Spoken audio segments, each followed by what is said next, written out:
আমাদের মেন্টালিটিটা ফিক্স করতে হবে। আমরা অনেকে মনে করি যে একবার না পারলে আর জীবন হবে না, আমি হয়তোবা আমার হয়তোবা ব্রেনই নাই, বা হয়তোবা আমি এমনই এভারেজ স্টুডেন্ট, এটা যেন আমরা কোনো সময় না ভাবি। আমি ম্যাথের ক্ষেত্রে আগে 70 আপ পাইতাম, বাট কোন সময় 90 আপ অনেক রেয়ার পাইতাম। তো আমার এক সময় মনে হইতো যে হয়তোবা ওরা আসলেই ভালো, হয়তোবা আমি ম্যাথ এমনিই পারি না, বা আমার হয়তোবা এত বেশি ট্যালেন্ট নাই, বা এরকম কিছু।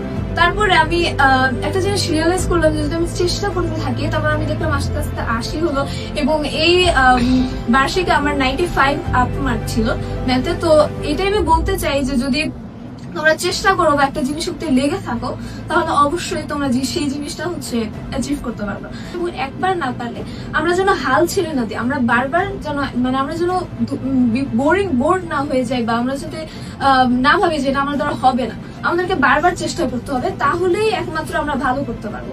তোমার রেজাল্ট কনসিস্টেন্টলি অনেক গ্রো করতেছে, এটার পিছনে রিজন সারাদিন যে পড়ার ব্যাপারটা, ওইটা কোনো সময় আমি ফলো করি না।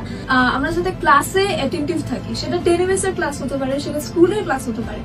আমার নিজের ক্ষেত্রে আমি আমার 50% পড়া হচ্ছে স্কুলে অ্যাটেন্টিভ থাকার মাধ্যমে, বা 10 MS এর স্কুলে ক্লাসগুলোতে অ্যাটেন্টিভ থাকার মাধ্যমে হচ্ছে শেষ করেছি। মানে যেগুলোতে আমার সমস্যা বেশি, সেগুলো আমি বারবার দেখতাম, একবার না বুঝলে 2বার দেখতাম, 2বার না বুঝলে 3বার দেখতাম।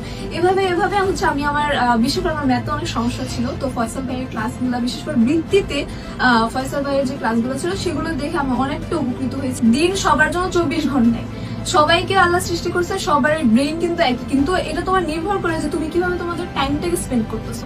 সো এইটা সবসময় মাথায় রাখবা যে তুমি এখানে টাইমটা ওয়েস্ট করতেছো, অন্য কেউ হয়তো এই টাইমটা কিন্তু ভালোভাবে কাজে লাগাচ্ছে, এবং সেই ফলটাই কিন্তু ভবিষ্যতে গিয়ে পাবে। কনসিস্টেন্সি ইজ দ্য কি। তুমি দিনে 2 ঘন্টা পড়ো, 5-6 ঘন্টা পড়া লাগবে না, 2 ঘন্টা পড়ো, তাহলে হচ্ছে ইনাফ। কিন্তু তুমি স্মার্ট ওয়েতে যদি সেই 2 ঘন্টা অ্যাটেন্টিভ ভাবে পড়তে পারো, তাহলে সেটাই কিন্তু তুমি দেখবা পরে তোমার বছর শেষে অনেক ভালো একটা আউটপুট পাবে।